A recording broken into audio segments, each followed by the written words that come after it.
The warm, coastal breeze of a late summer evening swept through the luxurious Hamptons villa, where Mark Sinclair found himself attending yet another business social gathering. He was used to these kinds of events, lavish affairs with influential people, perfect for networking. Tonight, however, felt different. Perhaps it was the location. The villa belonged to his longtime friend, Eric Blackwood, a suave and successful businessman. Mark had always admired Eric's charm, his ability to command attention without seeming to try.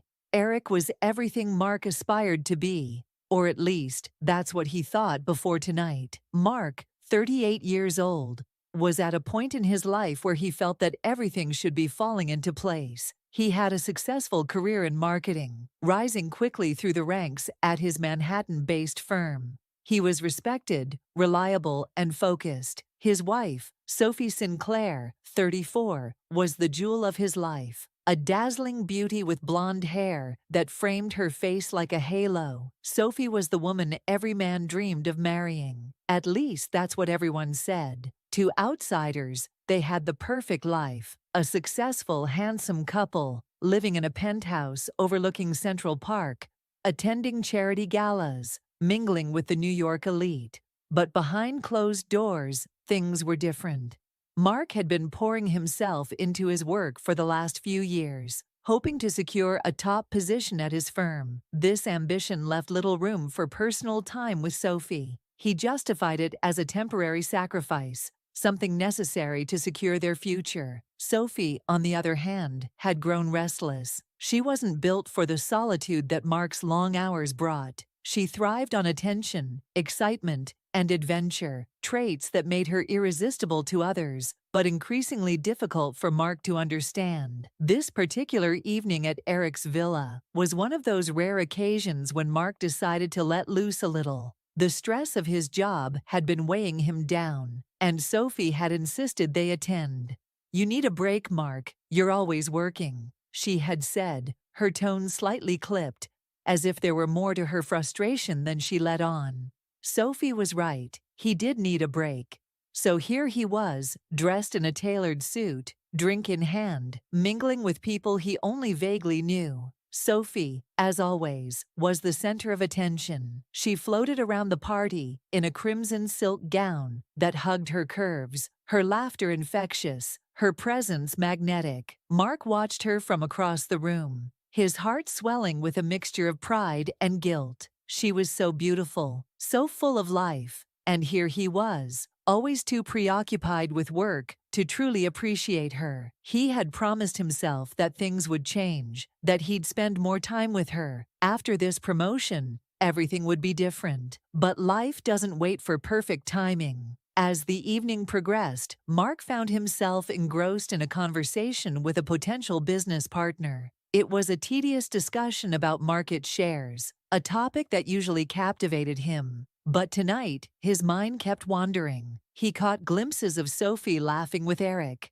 They were standing too close, and something about the way they exchanged glances made his stomach twist. Mark shook off the feeling. Eric was his friend, and Sophie had always been flirtatious. That's just who she was. There was no reason to feel uneasy. And yet, that nagging doubt lingered in the back of his mind, a shadow that refused to be dispelled. At some point in the evening, Mark excused himself from the conversation and decided to take a break outside. The villa's sprawling gardens were illuminated by soft lanterns, casting a romantic glow on the pathways. He wandered aimlessly, the soft murmur of the party fading into the background. He needed a moment to clear his head, to shake off the inexplicable anxiety that had settled in his chest. That's when he heard it, Sophie's voice, hushed but unmistakable, coming from a secluded corner of the garden.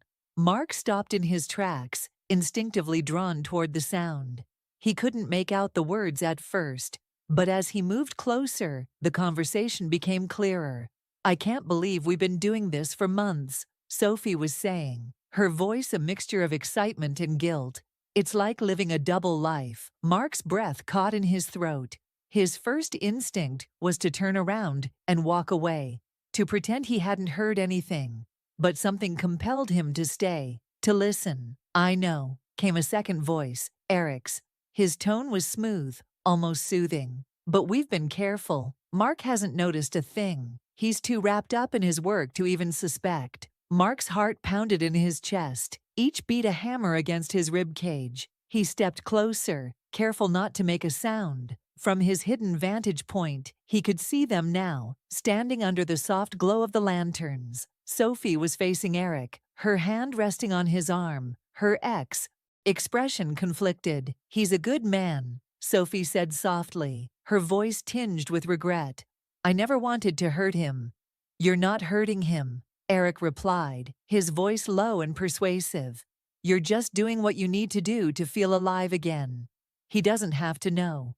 Mark felt like the ground had been ripped out from under him. His worst fears, the ones he had buried deep inside, were now confirmed in the most brutal way possible. Sophie, the woman he had devoted his life to, was having an affair with his closest friend. The shock of the betrayal left him momentarily paralyzed. He wanted to storm in, to confront them, to demand answers. But instead, he found himself rooted to the spot, listening in disbelief, as the people he trusted most spoke of their secret relationship with such casual familiarity. "I hate sneaking around like this," Sophie said, her voice wavering. "But you're right. Mark's so focused on his career. I feel like I've been invisible for years. I don't know what to do anymore." Eric stepped closer to her, his hand gently brushing her cheek. "You deserve more than being someone's afterthought, Sophie. With me, you're the center of attention, the way you should be." Mark clenched his fists, his nails digging into his palms. He had never felt such an intense mix of emotions: anger, heartbreak, betrayal, and disbelief, all swirled within him,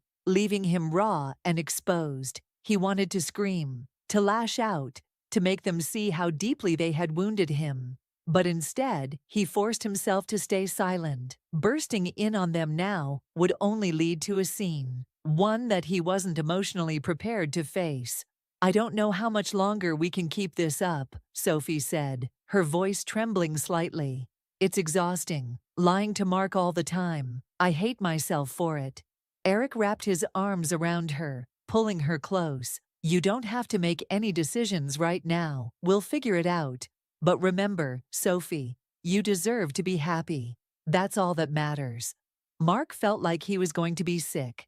The betrayal cut deeper than anything he had ever experienced. It wasn't just the affair, it was the way they spoke about him, as if he were some distant figure in their lives, someone to be pitied rather than respected. The realization that his marriage had been a facade, that Sophie had been leading a double life for months, left him shattered. But as much as he wanted to confront them, to demand answers, he knew this wasn't the time. Not here, not now. The party was still in full swing, and creating a scene would only make things worse.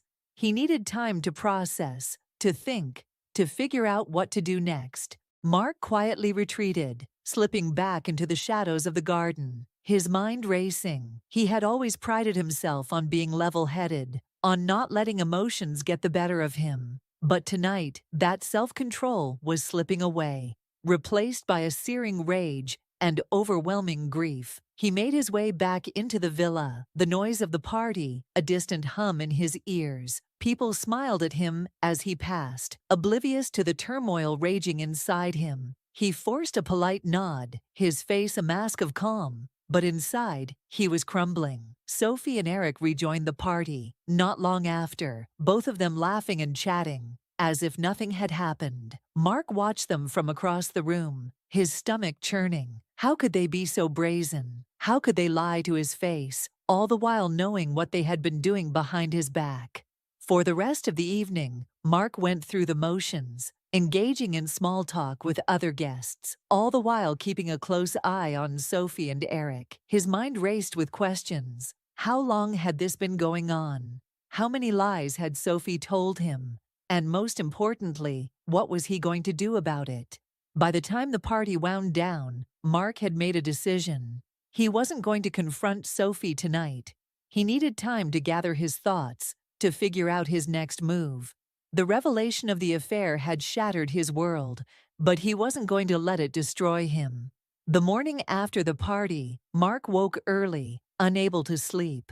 He sat in the kitchen of their penthouse, a cup of coffee in front of him, but untouched. The events of the previous night replayed in his mind over and over again, each repetition cutting deeper. Sophie entered the kitchen a little while later, her hair tousled, her face glowing from the night before. She smiled at him, a casual, loving gesture that made Mark's stomach twist in knots. How could she act so normal, so innocent, after everything that had happened? "Good morning," she said, leaning in to kiss him on the cheek. He flinched slightly, unable to mask the pain that flashed across his face. She paused, noticing his tense expression. "Mark, is everything okay?" Mark set down his coffee cup, his hands trembling slightly. This was it. The moment he had dreaded and anticipated in equal measure. He had thought about waiting, about confronting her later when he was calmer, but the words were already on the tip of his tongue, begging to be released. "I heard you last night," he said quietly, his voice tight with emotion. Sophie frowned, confusion flickering across her face. "What do you mean?" "In the garden," Mark continued, his gaze fixed on her. "I heard everything, Sophie. You and Eric." Sophie's face drained of color, her eyes widening in shock. For a moment, she was speechless, her mouth opening and closing, as if she couldn't quite process what he had just said. "Mark, she began. But he cut her off, his voice rising with anger. "Don't," he snapped. "Don't lie to me anymore. I heard everything. How long has this been going on?" Sophie looked away, guilt and shame written all over her face. She didn't answer, but her silence was all the confirmation Mark needed. He stood up from the table, his hands clenched into fists. "How could you do this to me, Sophie, to us? I've spent years working to build a life for us, to give you everything you could ever want, and this is how you repay me." Tears welled up in Sophie's eyes, but Mark didn't care. His own pain was too overwhelming to feel any sympathy for her in that moment. "I didn't want this to happen," she whispered, her voice trembling. "I never meant to hurt you." "But you did," Mark said, his voice cold. "You made a choice, Sophie. You chose to betray me, and I can't—" He paused, his throat tight with emotion. He couldn't finish the sentence. He couldn't bring himself to say the words that would end their marriage, even though he knew that was where this was heading. Sophie took a step toward him, her eyes pleading. "Please, Mark, I'm sorry. I made a mistake. But I still love you. Can't we fix this? Can't we try to make things right?" Mark stared at her, his heart torn in two. A part of him wanted to believe her, to forgive her, to try to rebuild what they had lost. But the other part of him, the part that had heard her confess her love for another man, knew that some things were too broken to be repaired. "I don't know if I can ever trust you again," he said quietly, his voice hollow. "And without trust, there's nothing left."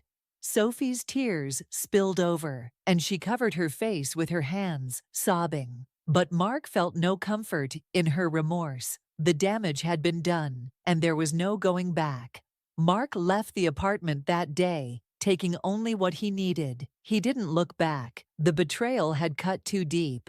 And staying in that penthouse, with all its memories, was unbearable. As he walked through the streets of New York, the city bustling with life around him, Mark felt a strange sense of liberation. The pain of Sophie's betrayal would take time to heal, but he knew that he couldn't let it define him. He had lost something precious, but he had also gained clarity.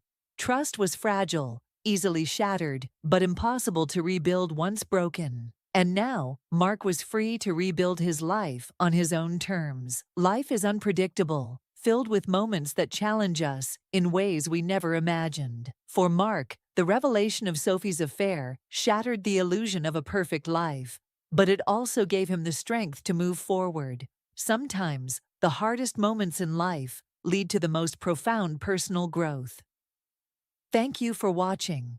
If you've been moved by this story, or have your own thoughts about relationships and trust, please share your thoughts in the comments below. Don't forget to like, share, and subscribe For more heartfelt stories like this, what would you do if you were in Mark's shoes? Would you confront the betrayal or walk away? Let us know your thoughts, and we'll see you in the next story.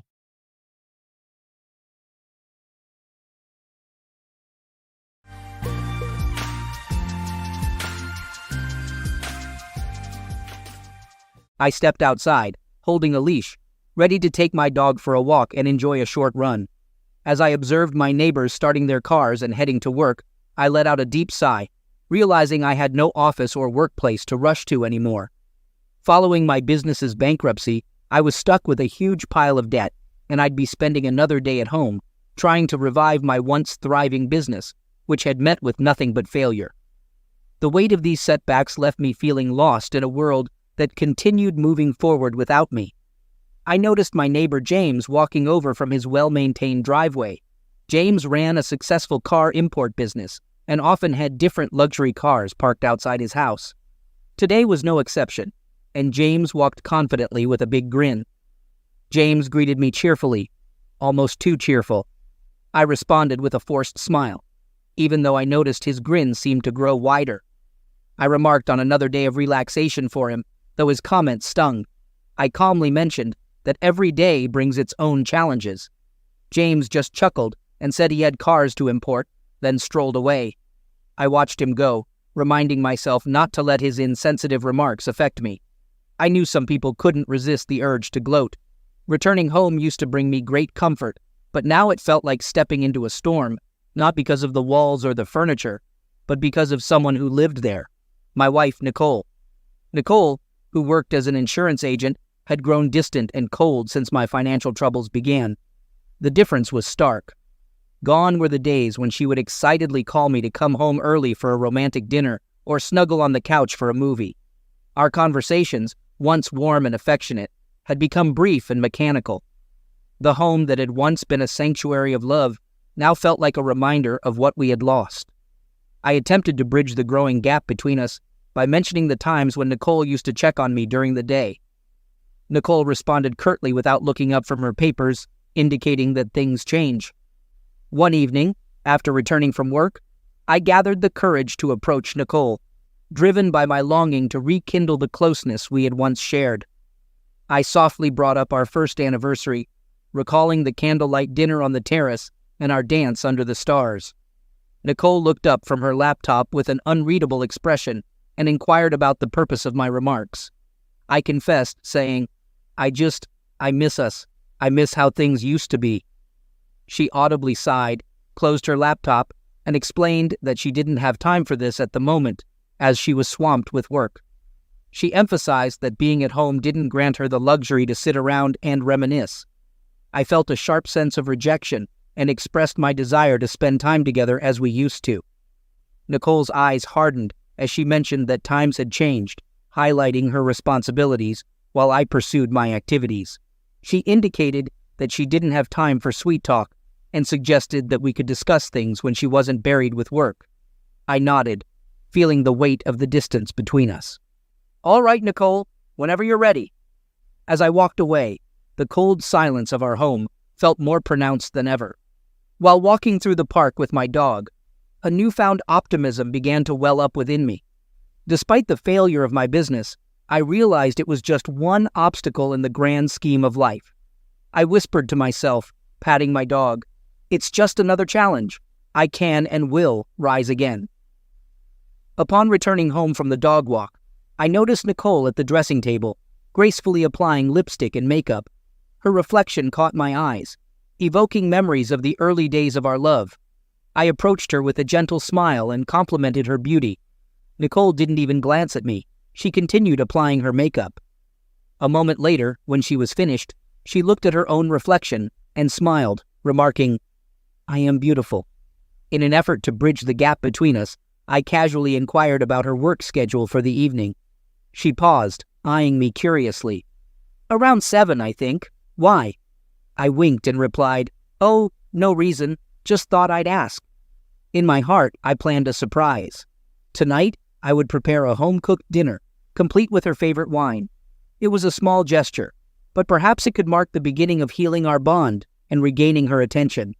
After all, Mending our relationship might just be the motivation I needed to rebuild my career. Was this response better or worse? I spent the day refreshing our home, with upbeat music playing in the background. I wanted the atmosphere to radiate warmth and welcome for Nicole's return. With every clean surface, washed dish, and empty trash, I felt a small sense of accomplishment. After making our home shine, I headed to the grocery store to gather ingredients for the evening's dinner. As an afterthought, I decided to visit the wine store to get Nicole's favorite wine. Upon entering, the familiar doorbell chime greeted me, and Pam, the saleswoman, recognized me with excitement. Pam greeted me, saying it had been a while and asking how I'd been. I gave a half smile and replied that I had had better days, but was getting by. I inquired if they had a bottle of the rose wine, to which Pam playfully raised her eyebrows and teased about planning a romantic evening at home. I chuckled, attempting to sound nonchalant, and confirmed that it was something like that. I mentioned that Nicole had been there about an hour ago and had picked up a bottle of the same wine. Pam seemed to realize she might have said too much, and she stammered, suggesting that maybe Nicole was planning her own surprise. Clearing her throat, she efficiently wrapped the bottle for me, hoping to change the subject. As I headed home, my hopeful mood was replaced by a swirl of thoughts. I contemplated the possibilities. Could Nicole also be preparing a surprise for me? But why would she buy the wine in the afternoon? I gripped the steering wheel, a mix of anticipation and anxiety taking hold. I decided not to jump to conclusions. One thing was certain: I'd find out soon. Pulling into my driveway, I took a deep breath to calm my racing thoughts and set to work. The aroma of the dinner I'd prepared filled the house, offering a temporary distraction from my swirling thoughts. I glanced at the clock. 7:45. Nicole was usually punctual. Maybe her work held her up. I tried to reassure myself, but a nagging feeling lingered. Sitting in our dimly lit dining room, the table set for two, I occasionally checked my phone, hoping for a call or a message from Nicole. The house remained quiet, except for the soft ticking of the wall clock. Each passing moment heightened the mystery of Nicole's plans. Finally, around 8:30, my phone rang, and I recognized Nicole's ringtone. I answered quickly. "Hey!" Nicole's voice came through, rushed and slightly breathless. "Hey, babe, where are you?" I asked, masking my concern. "I'm so sorry, Robert," she replied hurriedly. "An unexpected business trip came up and I couldn't turn it down. My boss insisted." I tried to digest the news. "Oh, okay. But can't you leave in the morning or something?" "I'm actually already on my way there." She sighed and added, "It's a significant opportunity. You could open some doors for me." I took a deep breath. I wanted to be understanding, especially considering my recent setbacks. "I understand. I wish you had told me sooner, though." I know, Nicole replied, the rush in her voice evident. "Everything happened so fast. I really have to go, Robert." I looked at the beautifully set table and the dinner I'd prepared. "All right, take care, Nicole. Call me when you can." Nicole's voice softened. "Okay, I will. I'll be back soon. Bye. And by the way, I don't know how long it's gonna last. Maybe like 2 weeks or so." As the call ended, I sank into a chair, my shoulders slumping under the weight of the evening's turn of events. I struggled to piece together the puzzle of my thoughts. The unexpected business trip seemed plausible, but the earlier wine purchase kept bothering me. Maybe she simply wanted to unwind during her trip and didn't mention it. I tried to rationalize, attempting to push aside the cloud of doubt forming in my mind. I took a deep breath, urging myself to focus on the present. Right in front of me was a delicious meal, and I was reluctant to let it go to waste. With renewed determination, I served myself some food and moved to the living room. The soft glow of the TV filled the room as I switched it on. The familiar sounds of a game in progress greeted me. I decided to immerse myself in it, temporarily pushing aside my concerns. Sometimes, a little distraction was all I needed to find clarity. I relaxed on the couch, thoroughly enjoying the game's excitement. An occasional chuckle escaped my lips, indicating my genuine amusement. When my glass ran dry, I strolled to the kitchen for a refill. The evening's anxieties began to fade, replaced by a warmer, lighter feeling. As I passed the study, an unexpected light caught my eye. The computer screen was illuminated, something that typically happened when notifications came in, or if it was disturbed. Curiosity got the better of me, and I stepped into the study, switching on the overhead light. I mused to myself that maybe someone had left the computer on after having one too many drinks. But just as I was about to leave, another noise from the computer halted me in my tracks. A small pop-up in the screen's lower corner grabbed my attention, displaying the message, "Photos successfully synced." With raised eyebrows, I approached the computer and clicked on the notification. The screen showed the loading icon for a moment before revealing a list of files, all time-stamped from just hours ago. Tentatively, I opened one of the files, and the image started loading from top to bottom, gradually revealing a familiar face. As the image continued to load, Nicole's smiling face appeared, and her surroundings became clearer. By the time the image fully rendered, my heart sank. There she was, my wife, playfully taking a selfie while sitting on her boss's lap. The realization weighed heavily on me, and I slumped into a nearby chair, holding my head in my hands. All the doubts and suspicions that I had pushed aside came rushing back, now confirmed by the undeniable truth on the screen. The room seemed to close in on me as I stared at the image, the playful glint in Nicole's eyes, the familiarity with which she leaned into her boss. It all painted a story that I didn't want to believe.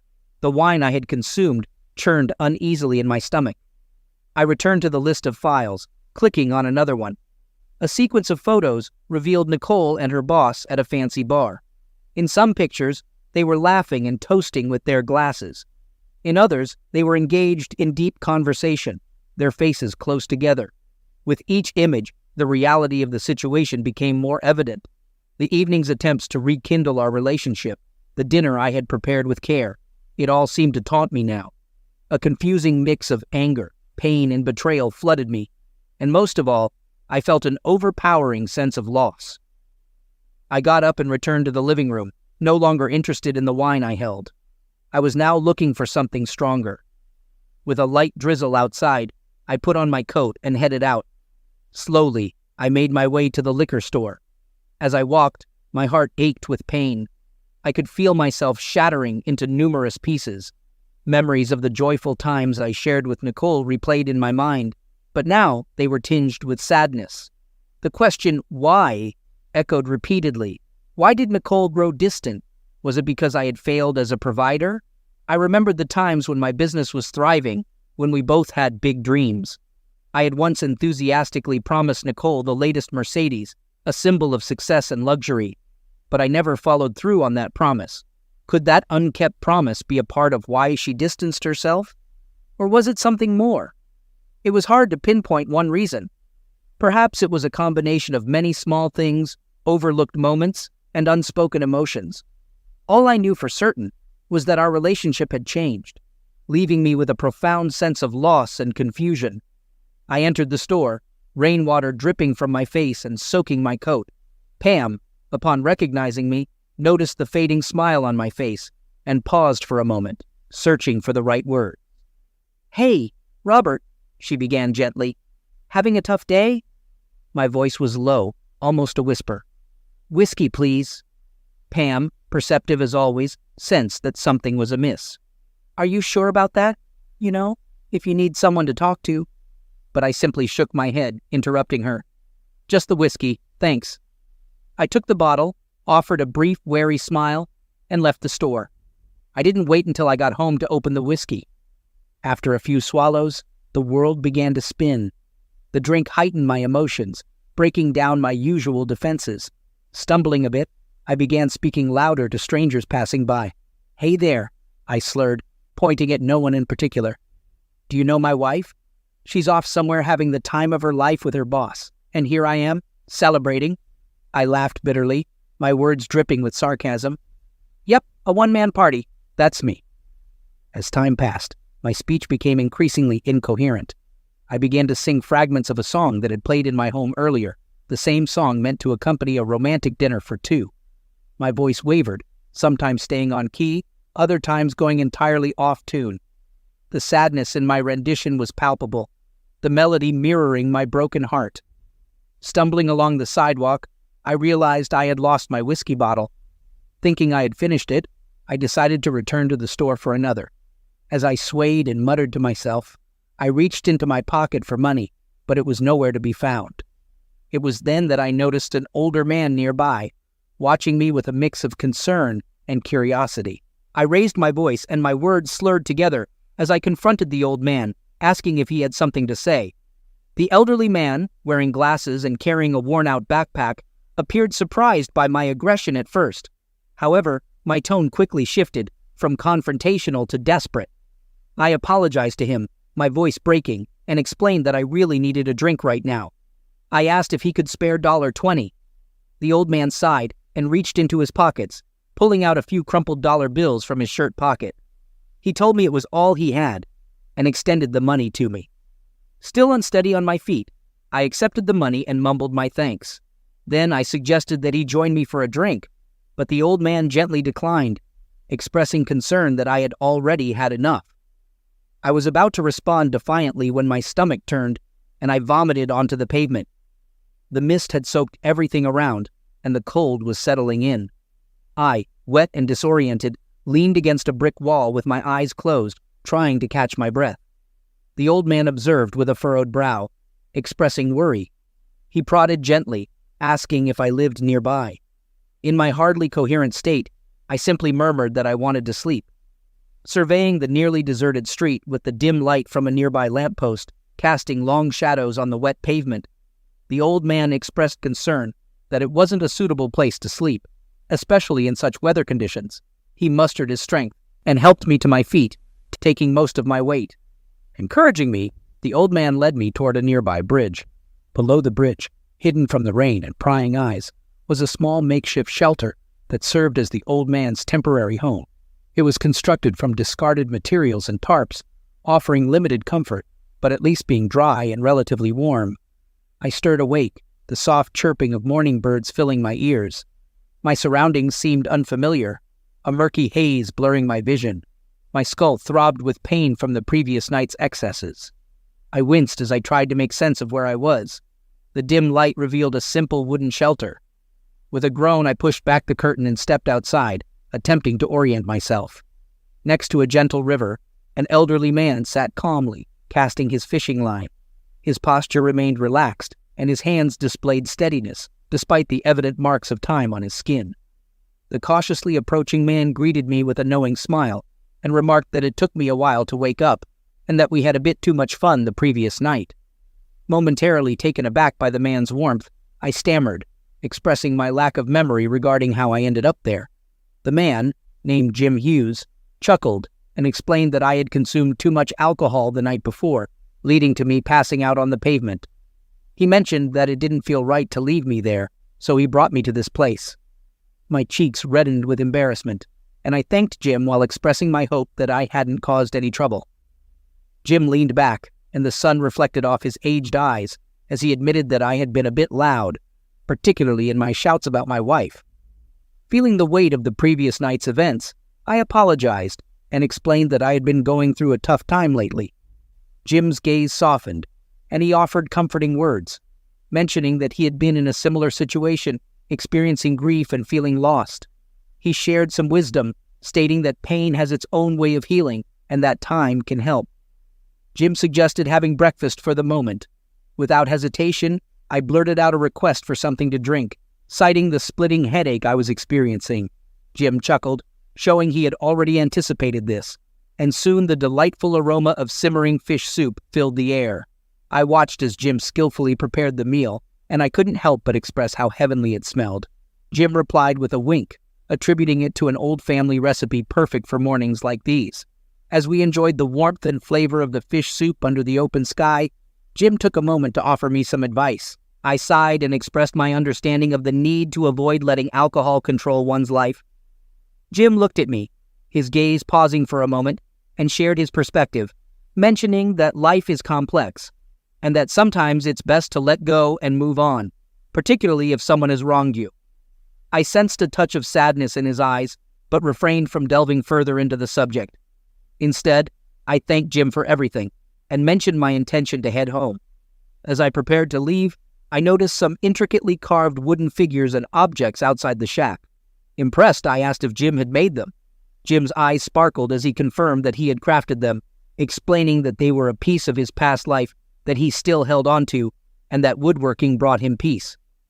I expressed my admiration, complimenting his talent. A smile blossomed on my face as I continued my journey home, hinting at newfound hope and a fresh start. Upon arriving home, I rushed to my computer and became determined to reach out to local furniture stores in the following days, pitching my ideas with enthusiasm. 1 week later, filled with hope and determination, I retraced my steps to Jim's riverside shack. I expected to find the elderly man there, but only Jim's backpack and jacket lay near the dwelling, as if he had just stepped away. Confusion clouded my thoughts. Where could Jim be? I scanned the surroundings, but the old man was nowhere in sight. Maybe he's out fishing or gathering wood, I thought, considering coming back the next day. As I started my journey back, a small, sharp stone found its way into my shoe. Each step grew increasingly uncomfortable, like an incessant itch I couldn't scratch. I let out a sigh of irritation and found a flat spot to sit down, eager to remove the annoying intruder. However, as I lifted my shoe, my eyes darted past it to a lone figure standing perilously close to the edge of the bridge. In the distance, panic gripped me. The scene looked all too familiar. Without a second thought, I quickly put my shoe back on, not even bothering to tie the laces.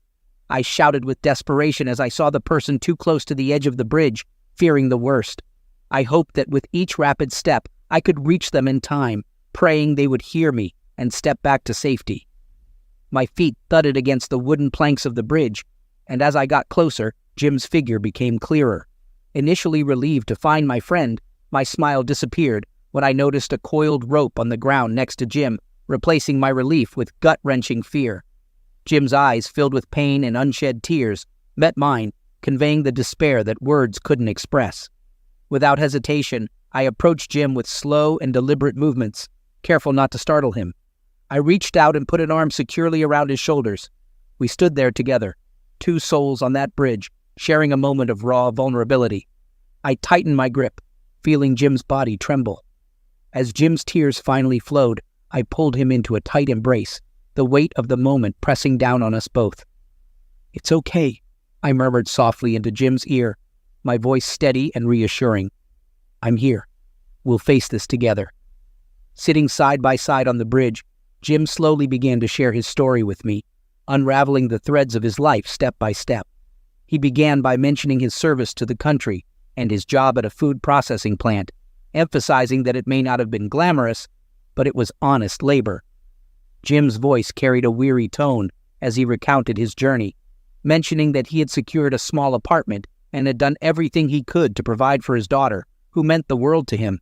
The weight of his memories was palpable as he rubbed his forehead.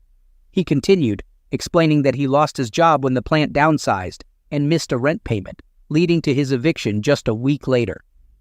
Jim expressed how he had felt like he had nothing and no safety net. With pain etched in his eyes, Jim continued his story, describing how it had felt like every door was closing on him.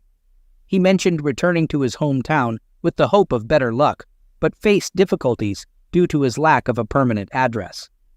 Even job interviews ended in rejection because of his history of job loss.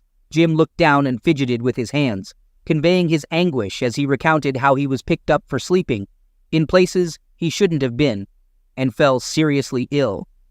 He shared the scarcity of assistance and how he eventually found refuge in a friend's van, which was temporary. He mentioned stumbling upon the shack by the bridge, which had become his makeshift home. He let out a heavy sigh, expressing that the most painful part had been knowing his daughter was out there, thinking her father had abandoned her. Jim had been deeply despondent, feeling lost, and without any hope for a brighter future. He had reached the bridge in a state of despair. My heart unexpectedly went out to Jim. This elderly man, with his gentle demeanor and genuine smile, stirred a protective instinct within me. As we walked back to the shack together, I spoke with genuine warmth, telling Jim that life had thrown some hard punches his way, but he was not alone in this battle anymore. Jim's eyes glistened with a mix of gratitude and astonishment, and my mind raced with possibilities. I had a vision, and Jim possessed the skills. So, I proposed to Jim the idea of partnering with me in starting a small furniture business, possibly beginning with crafting cradles. Jim looked taken aback by the unexpected proposal, but slowly, A glimmer of hope began to shine in his eyes, a light that had been missing for a long time. He asked hesitantly if I would trust him with that endeavor, to which I replied confidently that I wouldn't have offered if I didn't. Over the following 2 weeks, the garage at my house echoed with the sounds of sawing, hammering, and laughter as we skillfully crafted exquisite wooden cradles. Each piece carried a story of hope and fresh beginnings. Jim became more than just a guest in my home. We shared meals, stories, and dreams, becoming like family with each passing day. I loaded the beautifully crafted wooden cradles into my truck and headed to the local furniture stores. The cradles immediately caught the attention of store owners with their intricate designs and expert craftsmanship. When one store owner inquired about the craftsman, I proudly told them about my friend Jim, emphasizing his remarkable talent. It didn't take long for the cradles to gain popularity. Customers appreciated their uniqueness and the exceptional craftsmanship that went into each piece. Word spread, and soon more and more stores were reaching out to me and Jim with orders. One day, my smartphone displayed my wife Nicole's name, filling me with anticipation and memories. In a brief conversation, Nicole mentioned a delay and the possibility of an extended trip abroad. When I inquired about what was going on, there was a moment of silence, followed by Nicole clearing her throat. She then explained her urgent need for a loan. Hesitating due to our history and the abruptness of her request, I eventually conveyed my inability, explaining, "Nicole, I'm sorry, but I can't do that right now." Her irritation was audible, and she sighed and responded sharply with a "fine" and "forget it," before abruptly ending the call. Jim and my collaboration had taken off, and the demand for our finely crafted cradles was on the rise. Our small workspace was quickly becoming inadequate to handle the expanding business. As time passed, it became evident that we needed more space to accommodate our growing enterprise.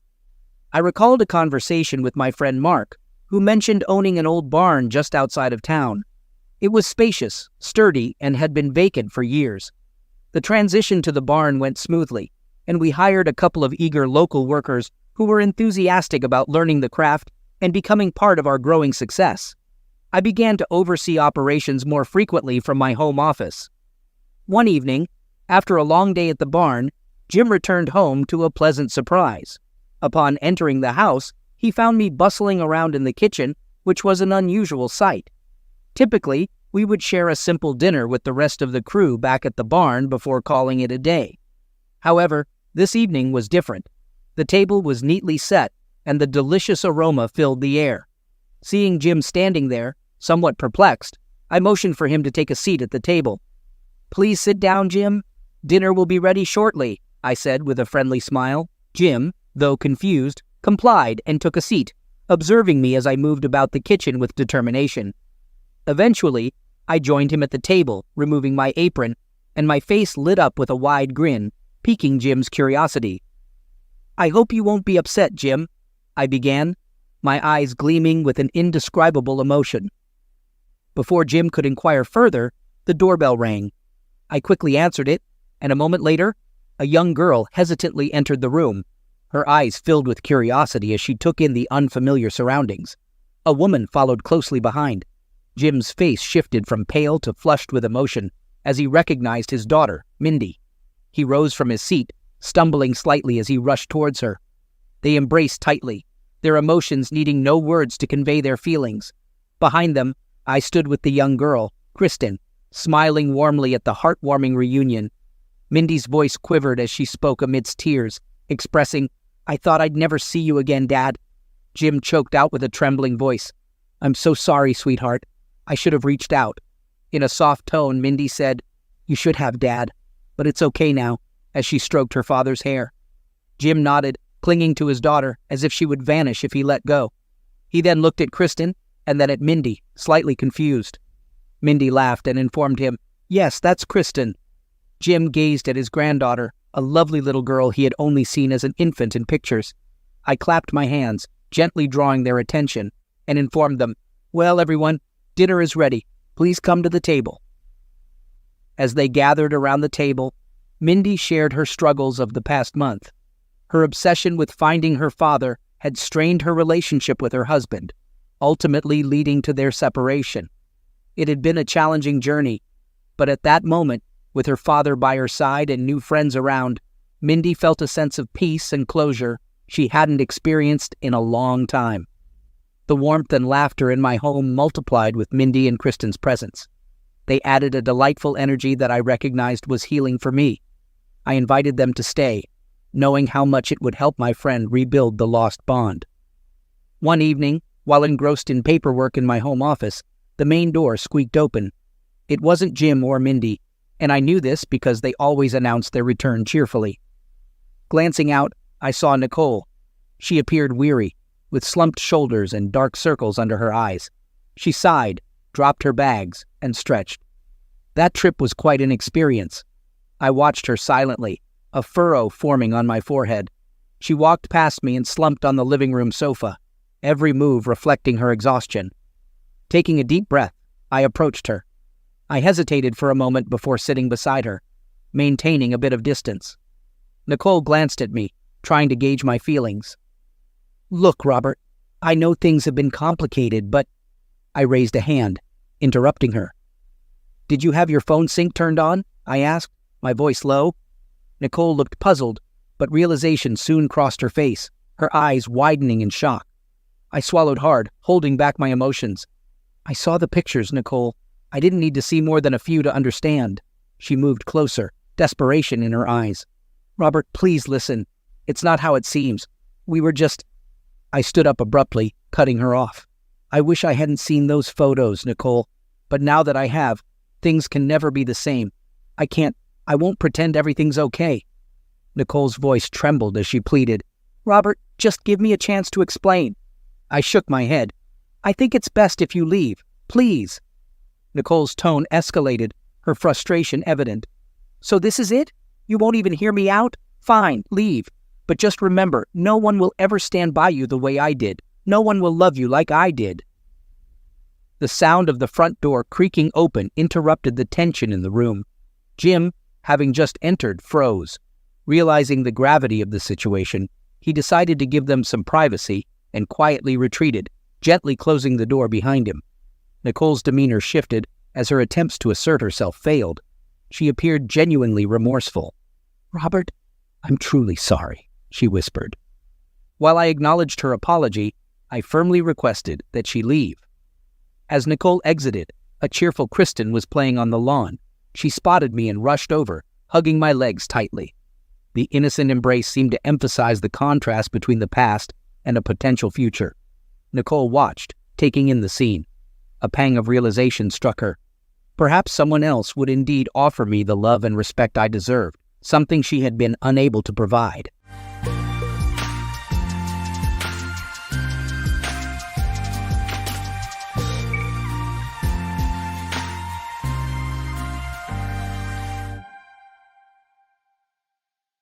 Welcome back, and thank you for tuning into Cheating Tales Lab.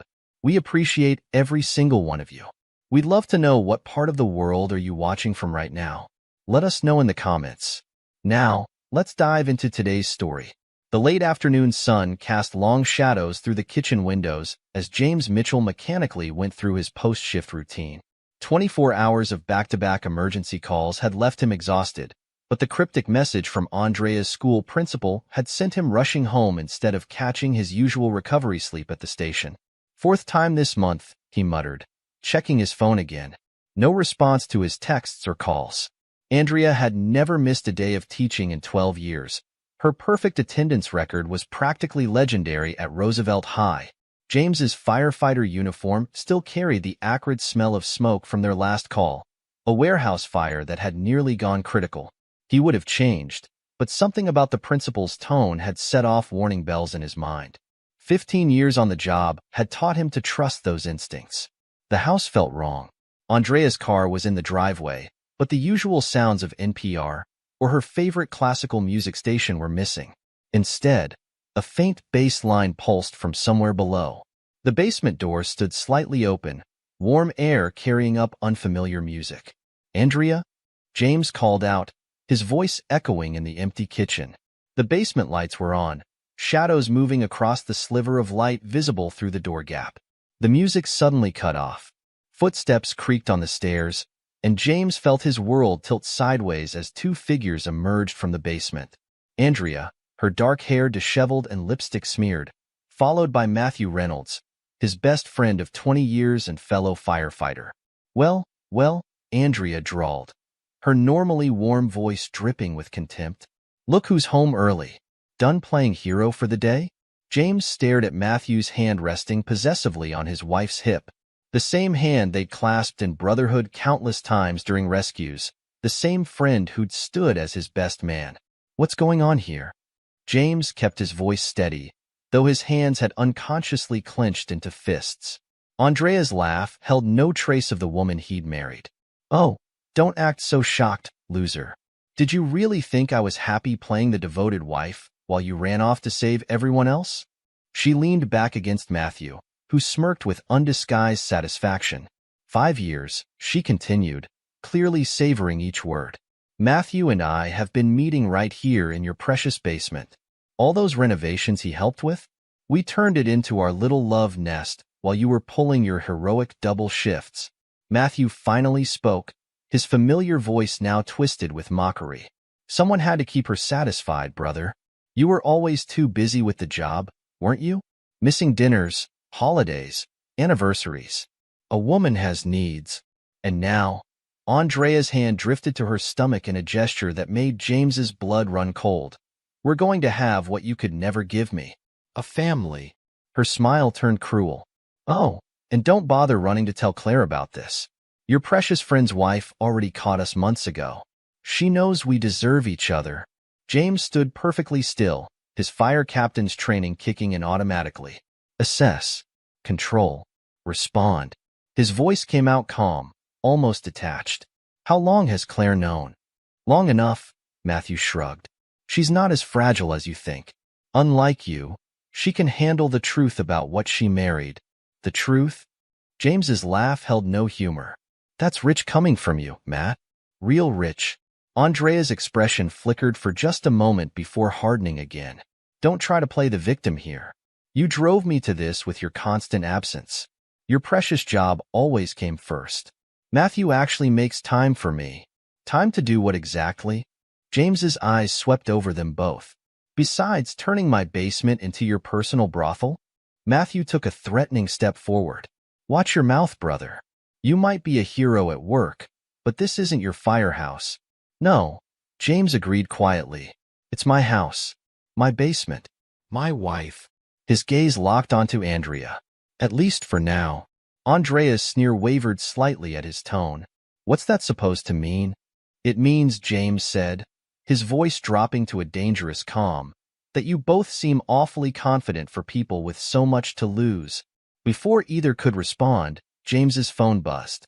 The display showed a 911 dispatch alert. Domestic disturbance reported at 1542 Oak Street, Reynolds' residence. James looked up slowly, meeting Matthew's suddenly uncertain gaze. Trouble at home, brother? Alone in the kitchen, James moved with mechanical precision, years of emergency response training taking over. His mind compartmentalized the betrayal, focusing instead on patterns and evidence. He pulled out his laptop, accessing the department's scheduling system. The past year's shift records told a story. Every time James had been scheduled for a 24-hour rotation, Matthew had called in sick at least once during that period. The dates formed a damning pattern. Computers running slow today. Tom, their shift supervisor, had complained just last week.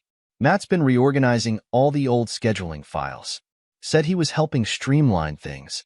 James opened his personal calendar, cross-referencing dates. The department fundraisers Andrea had organized, 6 in the past year alone. Matthew had volunteered to handle the treasury for each one, insisting his business degree made him perfect for the job. You're lucky to have such a dedicated wife, Chief Harrison had said at the last firefighters' ball.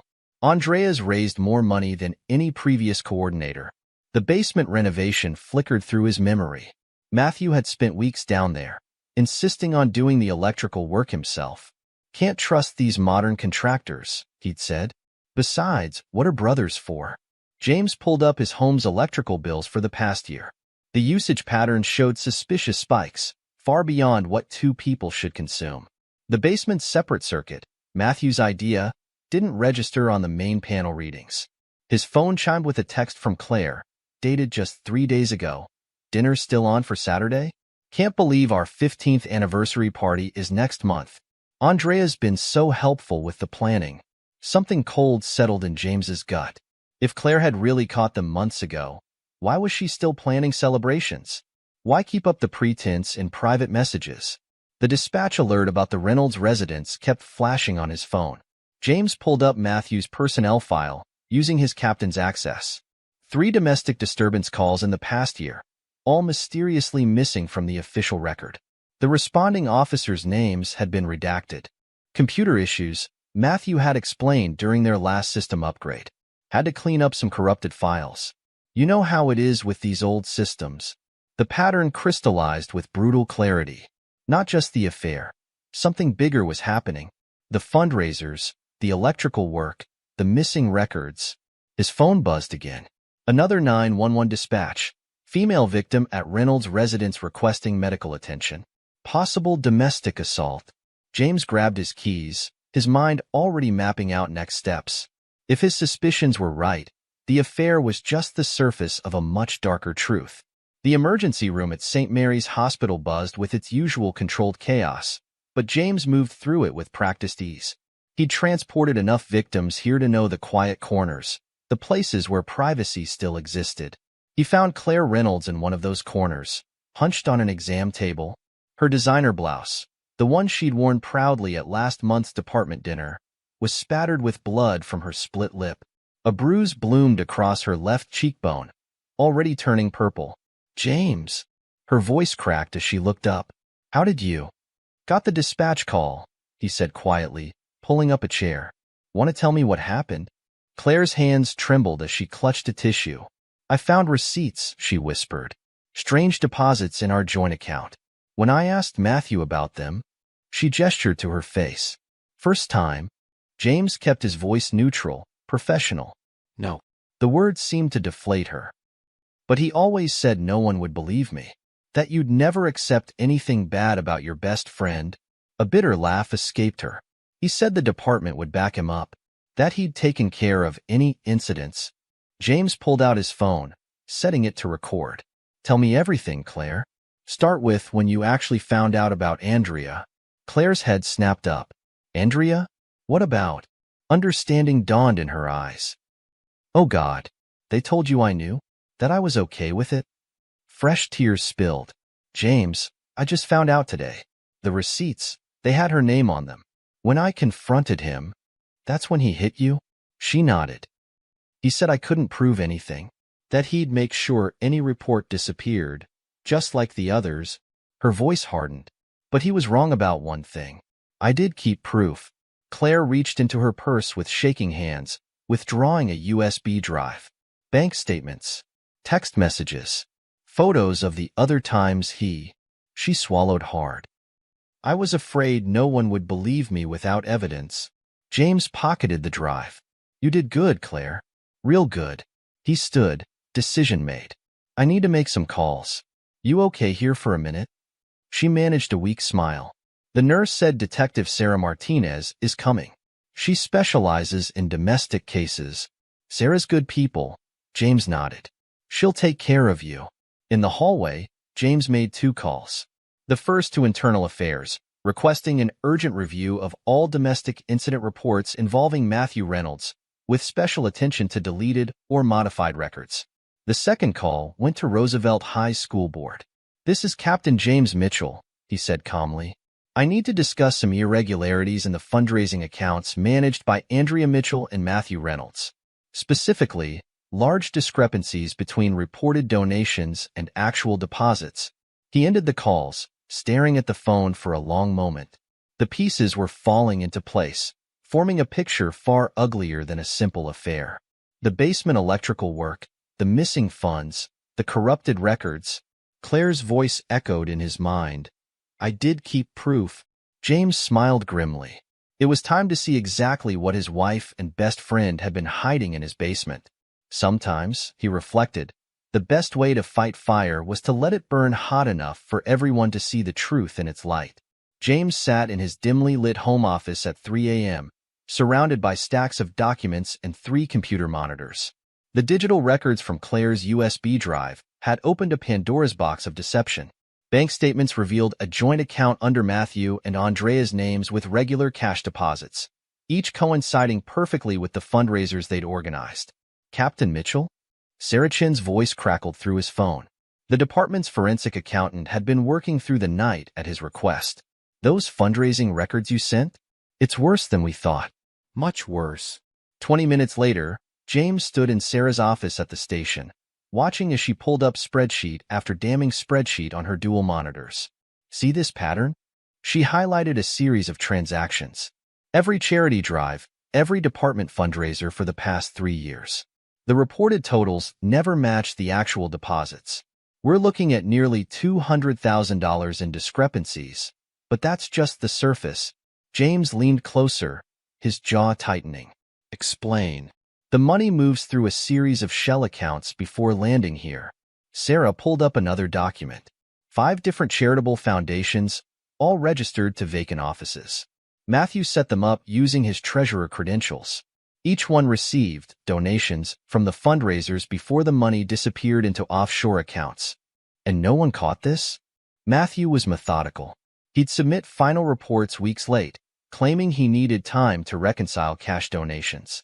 By then, everyone was focused on the next event. Sarah's fingers flew across her keyboard. But he got cocky, started taking bigger cuts, getting sloppy with the paperwork. James's phone buzzed, a text from Tom, the station's senior electrician. Cap, found something in the electrical plans. Power draw calculations for your basement are way off. This setup, it's designed for industrial-grade ventilation, temperature control, specialized lighting circuits. Classic indoor growing operation setup. Send me everything, James ordered, then turned back to Sarah. The basement renovation timeline? Sarah pulled up the permits. Filed 8 months ago. Electrical work signed off by... She paused, frowning. That's odd. Inspector's signature is smudged on all of them, but the authorization number matches 3 other inspections Matthew handled personally. Cross-reference those inspections with property records. Sarah's eyes widened as the results populated her screen. All commercial properties. All recently sold to the same holding company that keeps appearing in the charity accounts. James's phone rang.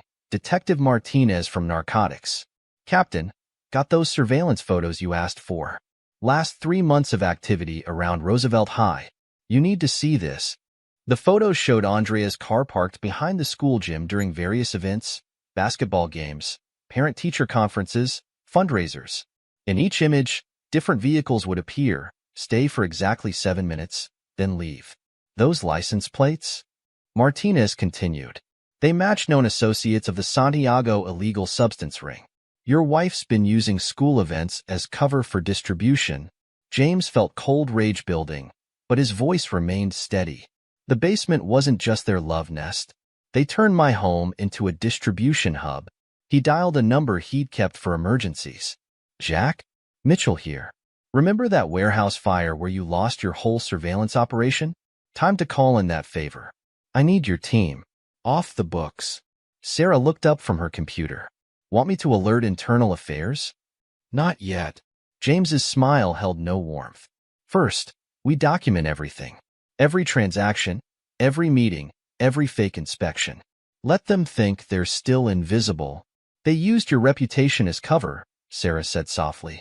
Your own home. James cut her off. They used everyone. The department, the school, Claire, all those kids at fundraisers. His expression hardened. Now we use their overconfidence against them. The Roosevelt High Personnel Office buzzed with quiet tension as Linda Martinez, head of HR, closed her office door. She'd worked at the school for 20 years, but her hands shook as she placed a thick file on her desk. This is difficult, Captain Mitchell. She pushed the file forward. Your wife's personnel records contained irregularities. When you requested the audit, we found things that didn't add up.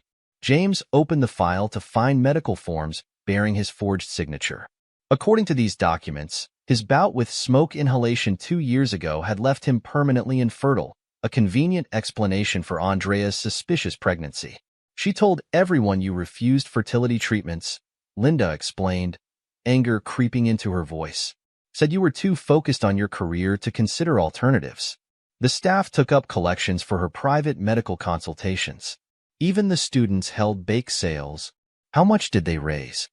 Over $15,000 in the past year alone. Linda pulled out more papers. But the doctor she claimed to see, Dr. Samuel Richardson, doesn't exist. The clinic address leads to an abandoned strip mall. James's phone buzzed with updates from Jack's surveillance team. Multiple transactions observed during school events. Known dealers entering through gym entrance. A. Mitchell handling exchanges personally. M. Reynolds conducting building inspections immediately after each transaction. Linda wasn't finished. There's more. These permission slips for after-school activities? All forged. Parents' signatures don't match our records. She's been using legitimate events as cover for something else. The fundraisers? Same pattern. Events scheduled strategically, always with restricted access areas. Matthew would conduct fire inspections the same day, claiming certain sections were off-limits for safety checks. James's phone rang. Claire's number. James. Her voice trembled. I found Matthew's old papers. Records from Colorado. She took a shaky breath. This isn't the first time. 3 years before we moved here, he had an affair with another firefighter's wife. They were caught stealing department funds. What happened? His chief gave him a choice. Resign quietly or face charges. I believed him when he said it was a mistake. Claire's laugh held years of accumulated bitterness. I helped him start over here, convinced the chief to give him a second chance. God, I was such a fool. You weren't the fool, Claire. You were just another part of their cover. James closed the file on his desk. I need everything you found. Then pack a bag and go somewhere safe. Don't tell Matthew. Already gone. I'm at my sister's. Her voice steadied. I'm done protecting him. After seeing what they did to you, to everyone. No more. The wall of monitors in Jack's surveillance van painted a damning picture. Hidden cameras captured every angle of the sophisticated growing operation concealed behind the basement's false walls. Tom, reviewing the electrical schematics, shook his head in disgust. Brilliant setup in a sick way, he muttered. Use the renovation to mask everything. Extra power draw hidden in normal usage patterns. Ventilation disguised as home improvement. Even added a backup generator so power outages wouldn't kill the plants. James watched Andrea enter the basement on one screen. Her phone conversation picked up clearly by the hidden microphones. No, listen carefully, she snapped. Schedules changed. Too many parents hanging around for that fundraiser next week. We need to move everything before the audit. She paused. Fine. Tell them to meet at the usual spot behind the gym. Matthew's already doctored the inspection records. Another screen showed Matthew at Roosevelt High's loading dock, exchanging paperwork with a nervous-looking building supervisor. Money changed hands, disappearing into Matthew's jacket. Third falsified inspection this week, Jack noted. Buildings all match known distribution points. He's creating a paper trail showing they're unsafe for regular inspections. Perfect cover for restricted access, James agreed. Send everything to these contacts. He handed over a list of email addresses. School board, Fire Department Internal Affairs, DEA Task Force. Time it for maximum impact. Simultaneous notifications. The evidence mounted as they watched. Surveillance photos caught Andrea passing packages during school events, Matthew conducting rushed inspections of known illegal substance houses. Bank records revealed money flowing through charities into offshore accounts. One more thing, Tom called out, reviewing maintenance logs. These equipment checks Matthew signed off on? All fake. He's been certifying safety gear that's never been inspected. Probably pocketing the maintenance budget too. James stared at the wall of evidence, photos, documents, surveillance footage, financial records. Andrea and Matthew had woven a complex web of deception, using his reputation and position as cover for their operation. Send the maintenance logs directly to Chief Harrison, he ordered. Our brothers deserve to know who they've been trusting their lives to. The pieces formed a perfect trap. James studied the evidence before him, knowing that soon, very soon, All their carefully constructed lies would come crashing down. They'd played him for a fool, used his home, endangered his fellow firefighters, and corrupted a school system meant to protect children. Now they would learn the true cost of their betrayal. The time for gathering evidence was ending. Soon would come the reckoning, and James intended to ensure that not a single lie would survive the inferno of truth about to engulf them all. Roosevelt High's auditorium was packed for the monthly board meeting. The room hummed with parents' chatter, teachers lounging in their usual cliques. Andrea sat prominently in the front row, surrounded by her sympathetic supporters. Her hand rested protectively over her stomach as she whispered to Susan Parker, another English teacher who'd helped organize fundraisers for her supposed fertility treatments. Chief Harrison slipped quietly into the back row, followed by several senior firefighters who positioned themselves strategically around the room. Matthew lounged near the emergency exit, his uniform immaculate, badge gleaming under the fluorescent lights. He winked at Andrea, their shared confidence still unshaken. Board President Richard Chin, a stern-faced former prosecutor, called the meeting to order at exactly 7 p.m. Before we address our regular agenda items, Captain James Mitchell has requested time to discuss concerns about our fundraising programs. Andrea's head snapped up, her practiced smile faltering as James approached the podium. He carried a simple leather briefcase, his movements measured and deliberate. Two men in dark suits entered through the side door, FBI agents, though nobody knew that yet. "Thank you, President Chun." James's voice filled the room without effort, years of command presence evident in every word. "I'm here to discuss the truth about what's really been happening with our school's charitable initiatives." The projector screen flickered to life behind him. This spreadsheet represents every fundraiser organized in the past 3 years. Green numbers show reported totals. Red numbers show actual deposits. Gasps rippled through the audience as six-figure discrepancies became apparent. $217,000, James continued, clicking through detailed financial records. That's how much disappeared into private accounts controlled by Andrea Mitchell and Matthew Reynolds. These accusations are outrageous. Andrea shot to her feet, playing to her audience. "I've dedicated my life to these kids while you played hero at the firehouse. Everyone here know." "Sit down, Mrs. Mitchell." President Chin's voice cracked like a whip. "Captain Mitchell has the floor. And I believe the FBI agents would prefer you remain seated." James clicked to the next slide's surveillance photos, showing Andrea's clandestine meetings behind the gym. Students walked past in the background, unwitting extras in her illegal substance operation. While parents believed they were supporting education, their children were being exposed to illegal substance trafficking. The room erupted. Susan Parker recoiled from Andrea as if burned. Matthew pushed off the wall, starting forward, but Chief Harrison's quiet command froze him mid-step.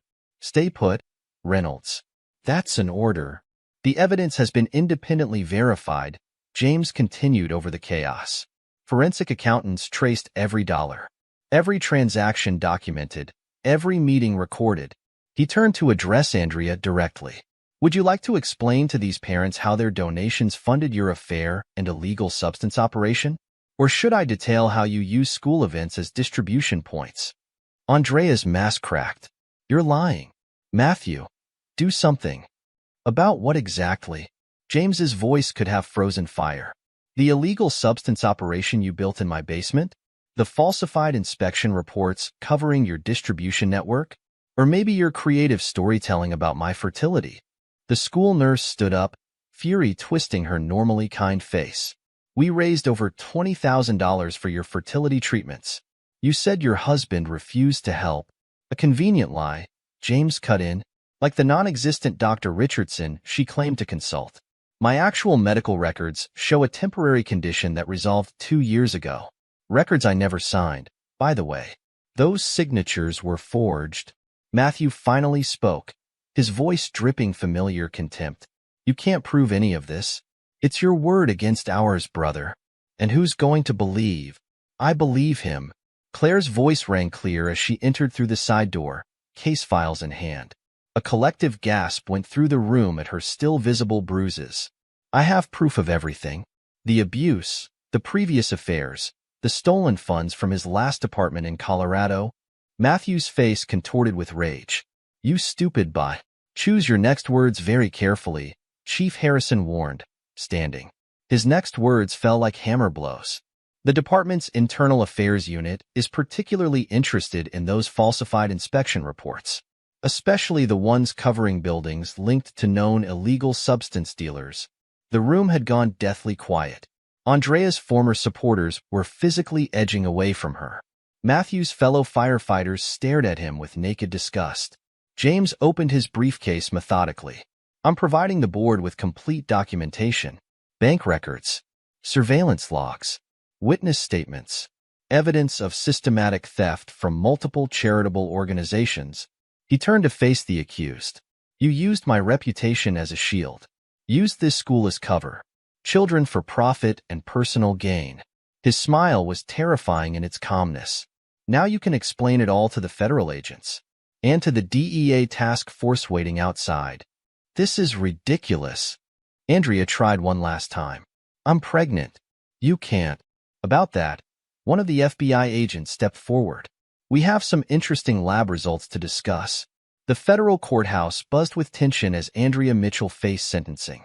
Her designer wardrobe had been replaced by prison orange, her carefully styled hair now limp and dull. Her attorney, a public defender since her assets were frozen, shuffled papers nervously. Federal prosecutor Sarah Martinez arranged her exhibits with practiced precision. The state calls Dr. Michael Chun, chief of obstetrics at Metro General.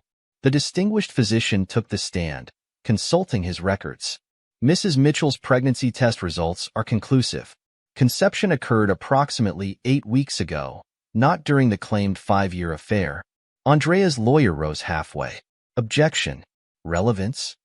Goes to pattern of deception, Your Honor. Martinez replied smoothly.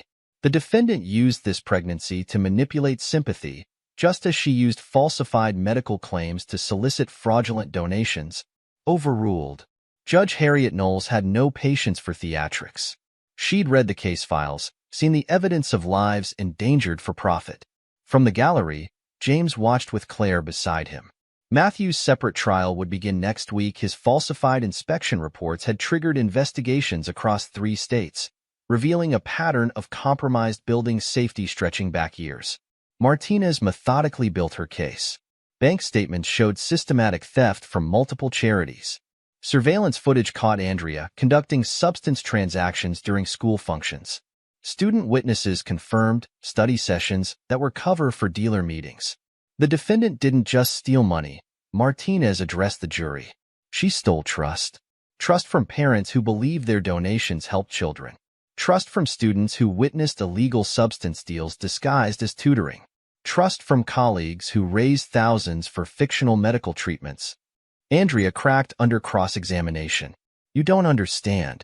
James was never there. Always playing hero while I suffer. Define suffering, Mrs. Mitchell. Martinez interrupted. Was it suffering to steal from children's fundraisers? Suffering to deal illegal substance on school grounds? Or was it suffering to lie about your husband's fertility to cover your affair? Matthew promised we'd be together. Andrea shrieked, her composure finally shattering completely. Once we had enough money. The courtroom doors opened. Federal marshals led in Matthew Reynolds, no longer in his proud uniform but prison coveralls. His eyes met Andrea's with cold calculation. The defendant, Matthew Reynolds, his lawyer announced, wishes to cooperate with the prosecution in exchange for sentencing consideration. Andrea's wail of betrayal echoed through the courthouse. You promised. After everything we did. Mrs. Mitchell, Judge Knowles warned, control yourself or you'll be removed. It wasn't supposed to be like this. Andrea sobbed. The baby isn't mine, Matthew stated flatly. DNA test confirms it. Not mine, not James's. His smile was cruel. Seems you were busy with more than just our operation, weren't you? The final betrayal silenced even Andrea's sobs. Her web of lies collapsed completely, leaving nothing but cold justice. 1 year later, James stood in his converted basement, now a state-of-the-art training facility for the fire department. The grow operations infrastructure had been completely stripped out, the space reclaimed for legitimate use. Insurance had covered the renovation costs, turning a symbol of betrayal into one of redemption and brotherhood. Looking sharp, Cap, Tom commented, adjusting settings on new exercise equipment. Young firefighters worked out nearby, the space alive with purpose. Hard to believe what this place used to be. The department had emerged stronger from the scandal. Matthew's betrayal led to stricter oversight, renewed commitment to their oath. The Brotherhood learned that true loyalty meant accountability, not blind trust. Across town, Claire loaded the last boxes into her moving truck. Her nursing license would transfer easily to Seattle's Swedish Medical Center. The divorce settlement had given her everything. The judge cited Matthew's documented abuse and theft as justification. "You didn't have to help with the move," she told James as he carried another box. "Yes, I did." His response was simple but firm. "You helped bring them down. Showed real courage." Sometimes courage is just being too tired to be afraid anymore. She managed a small smile. "Heard about Andrea's appeal?" "Denied. Full sentence stands 15 years for illegal substance distribution near a school." James secured the box in the truck. Matthew's facing 20+ for the falsified inspections. Endangering firefighters and civilians doesn't play well with the parole board. The baby's paternity had become public record, one final twist that stripped away any remaining sympathy. Neither a love child nor a symbol of their affair, just another lie in their tapestry of deception. James's office at the station held one reminder of the ordeal, his framed firefighter's oath. Loyalty, it began, not just to the job but to truth itself. The word held deeper meaning now, defined by courage to face hard truths rather than comfortable lies. The betrayal had cost him a marriage, tested his faith and friendship, but it hadn't broken him. Instead, it revealed strength he hadn't known. He possessed the ability to stand alone for truth, regardless of personal cost. "Captain," a young firefighter appeared in his doorway. "Got a call. Warehouse fire downtown." James grabbed his gear with practiced efficiency. Life continued. Emergencies still needed handling. People still needed saving. The past was sealed in court records and prison sentences, but the future belonged to those strong enough to face truth without flinching. He paused at his office door, glancing at one last photo from the evidence files. Andrea and Matthew being led away in handcuffs, their web of lies finally exposed to daylight. Sometimes, he reflected, the best revenge isn't elaborately planned.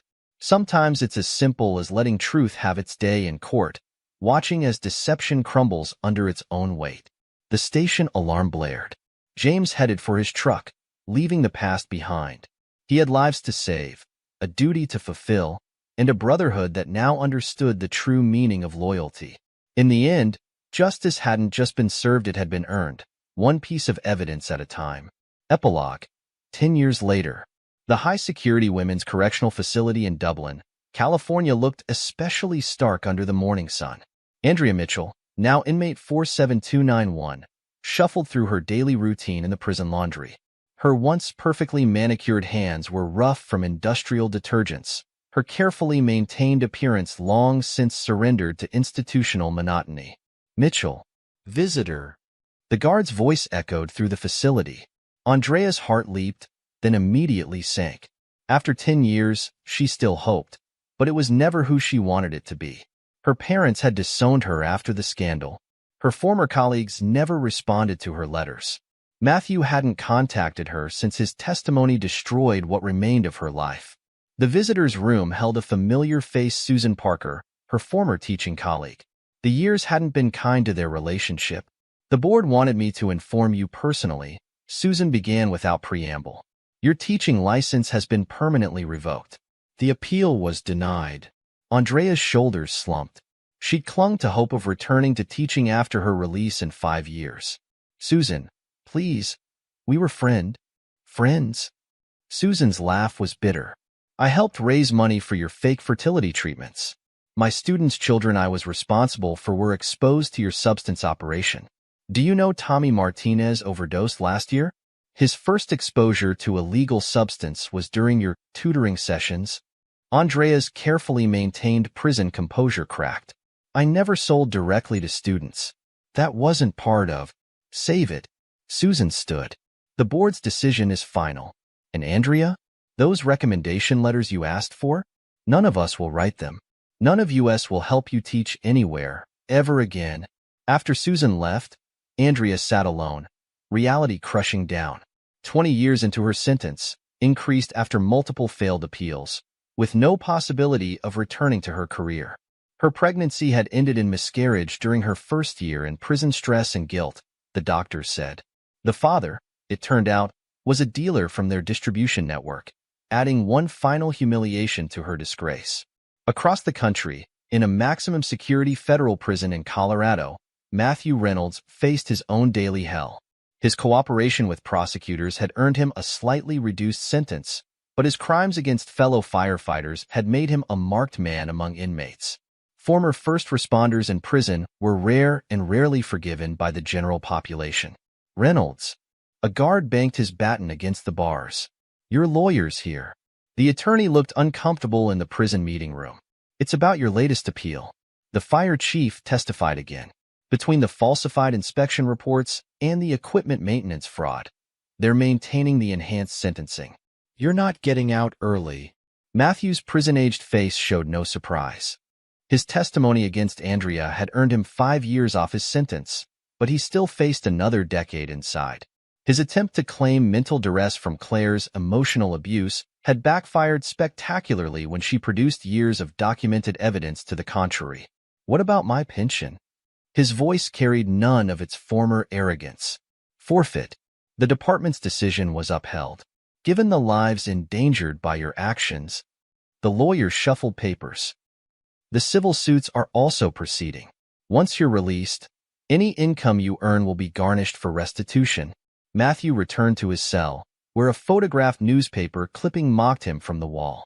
It showed James Mitchell receiving a commendation for reforming the department's inspection protocols. The Mitchell regulations were now standard across multiple states, ensuring no other corrupt inspector could endanger lives for profit. Meanwhile, in Seattle, Claire Reynolds, now Claire Bennett, reviewed patient charts in Swedish Medical Center's trauma unit. Her nursing career had flourished after leaving Matthew's shadow. She'd earned her nurse practitioner license, specializing in domestic violence cases. Dr. Bennett? Her new name and title still brought a smile. "Your 3 o'clock domestic violence support group is ready." She turned her experience into purpose, helping other women escape abusive relationships.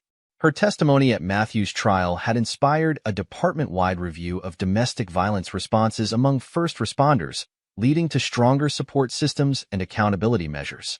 The ring of her phone interrupted her thoughts. The display showed James Mitchell's name. "Claire, remember that training program you proposed? The one teaching emergency personnel to recognize domestic violence among their colleagues? The National Board approved it. They want you to head the implementation." She smiled, remembering how far she'd come from the frightened woman in that emergency room. "I'll need a good fire captain to help with the first responder aspects." "Already volunteered," James replied. "Tom's handling the station while I help with training." Back in California, James Mitchell's fire station had become a model for departmental integrity. The training facility in his converted basement hosted regular sessions on ethics and accountability. The framed oath on his wall had gained companions' commendations for his role in reforming department policies, awards for the peer support program he'd established. "Captain," Tom's voice carried excitement. "They've approved the expansion. 3 more departments adopting the Mitchell regulations next month." James nodded, reviewing the proposal. His experience had sparked a national conversation about oversight in emergency services. The protocols he developed after Matthew's betrayal were becoming standard practice across the country. His phone buzzed a message from Detective Sarah Martinez, now heading the department's expanded Internal Affairs Division. Final report on the Roosevelt High reconstruction. All traces of their operation gone. New administrations doing great work. The school had recovered from Andrea's betrayal, though the scars remained. Her former students, now adults, still dealt with the impact of her actions. The betrayed trust, the shattered innocence, consequences that extended far beyond her prison sentence. James's new wife, Dr. Rachel Chin, Sarah's sister from forensic accounting, understood his dedication to reform. They'd met during the investigation, bonding over shared values of integrity and justice. Their twin daughters, now 5, were growing up understanding that true strength came from standing for truth. The Mitchell Integrity Foundation called. Rachel mentioned over dinner. They want you to keynote their law enforcement conference. Theme is trust and accountability in public service. James considered the invitation. The foundation, funded partly by recovered illegal substance money from Andrea and Matthew's operation, supported programs preventing corruption in public service.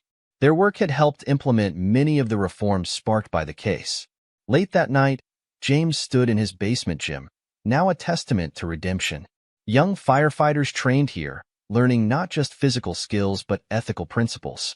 The truth about Andrea and Matthew's operation had nearly destroyed the department's reputation, but the reforms that followed made it stronger. A news alert caught his attention. Andrea's latest appeal denied. Matthew's restitution payments increased.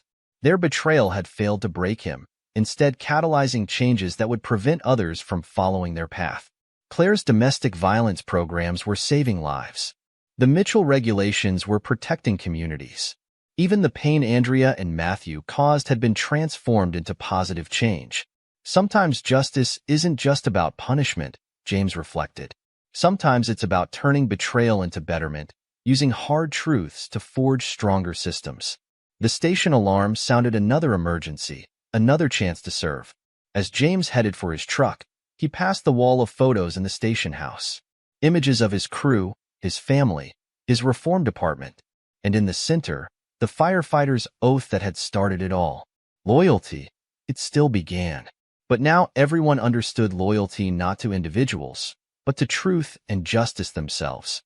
Behind bars, Andrea and Matthew lived with their choices, watching from prison as their victims transformed tragedy into triumph.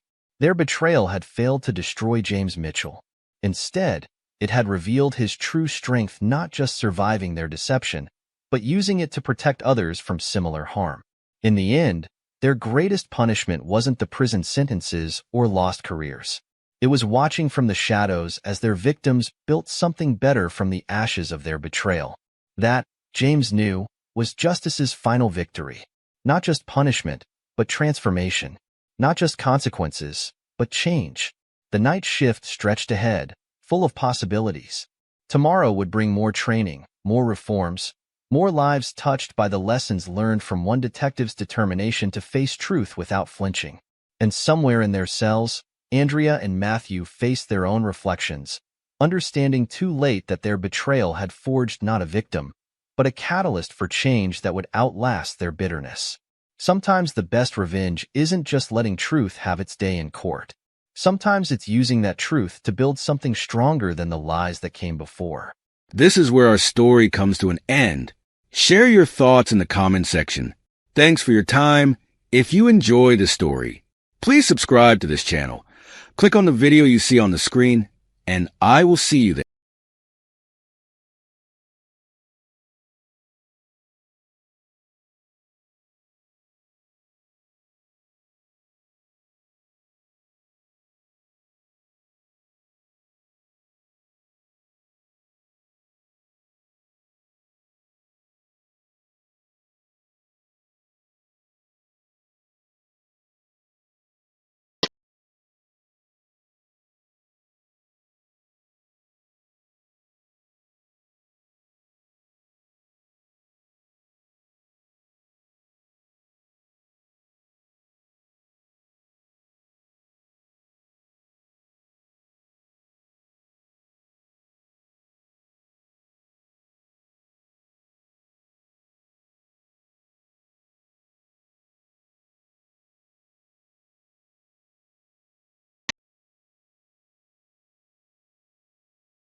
What are you doing, Mitchell?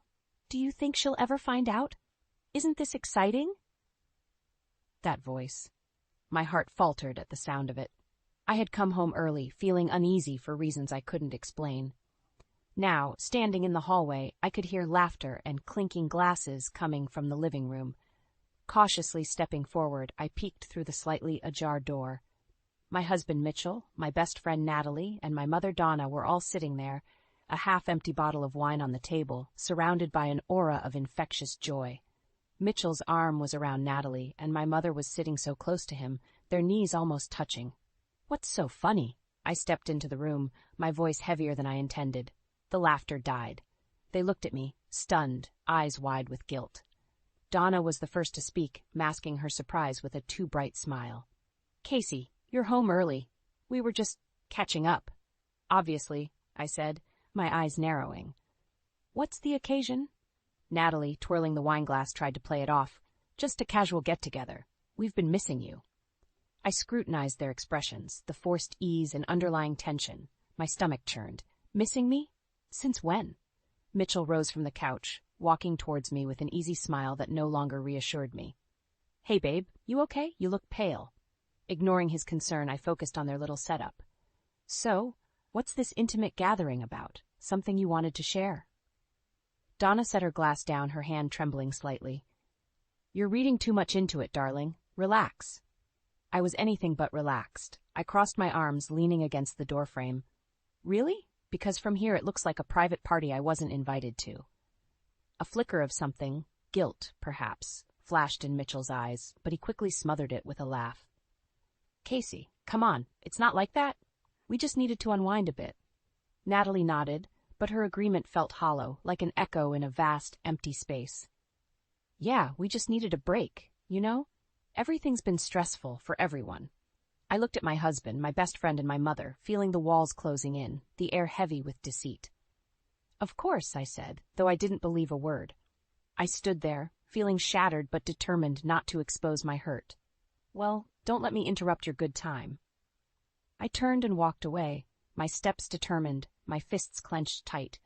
In the quiet of the hallway, their laughter resumed. But it sounded different now, forced, like a brittle shell hiding the rot beneath. I'd witnessed enough to know something was terribly wrong. Beneath my calm exterior, the reality of their betrayal burned, each laugh and every whisper like a blade slicing through my skin. In that moment, I knew. This was just the beginning. I had to uncover the full extent of their deception. The laughter sounded different now. It haunted me as I climbed the stairs, each step feeling like I was dragging a boulder. I pushed open the door to my bedroom and collapsed onto the bed, staring at the ceiling, trying to piece together the fragments of my unraveling life. A flood of memories hit me. Growing up, it was just Mom and me. We were so close. Even now, her betrayal stung like a fresh wound.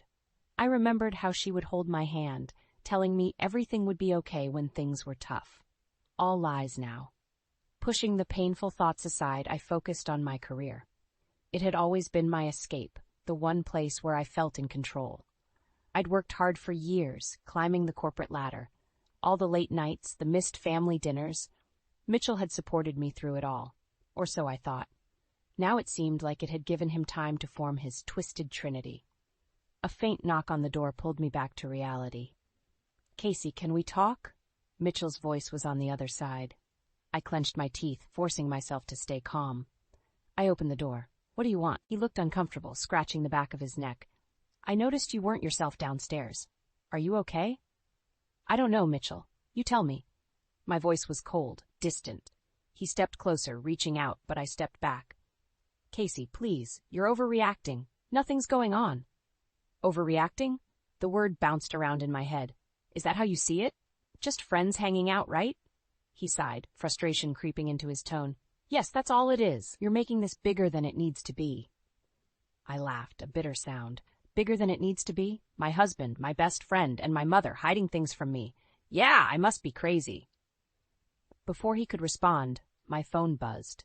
It was a message from Natalie. Hey, can we talk? I think there's been a misunderstanding. A misunderstanding. They really thought they could brush this under the rug. Mitchell was watching, sensing the shift in my mood. Natalie wants to talk. I guess it's time for a group therapy session, huh? His face paled. Casey, don't do this. Ignoring him, I walked past, heading back to the living room. Donna and Natalie looked up as I entered, sensing the storm approaching. Natalie, you wanted to talk. Let's clear this up right now. Natalie stood hesitant. Casey, we're just friends. You came in at the wrong time. Donna nodded, her eyes pleading. Darling, please, it's not what you think. I took a deep breath, gathering every ounce of strength. Enough. I'm not blind. I hear things. I see things. How long will you keep lying to my face? The silence that followed was heavy, filled with unspoken truths. The tight thread holding my life together was unraveling fast. One thing was clear. This wasn't just a misunderstanding. This was the beginning of a battle, and I wasn't backing down. The air in the living room was stifling. I felt everyone's eyes on me, searching for a crack in my resolve, but I stood firm. Natalie, I said, my voice cold and steady, if it's all innocent, why don't you explain the odd messages, the secret meetings? Natalie shifted uncomfortably, her eyes darting toward Mitchell and Donna. Casey, it's not a big deal. We've just been close lately, that's all. Close? I spat the word back at her. How close exactly? Her silence was damning. Mitchell stepped in, his tone a mix of annoyance and desperation. You're being paranoid. There's nothing going on. We're friends, that's it. I shook my head, anger bubbling over. Friends don't hide things. Friends don't act like this behind someone's back. Donna tried to soften the blow, reaching out to me.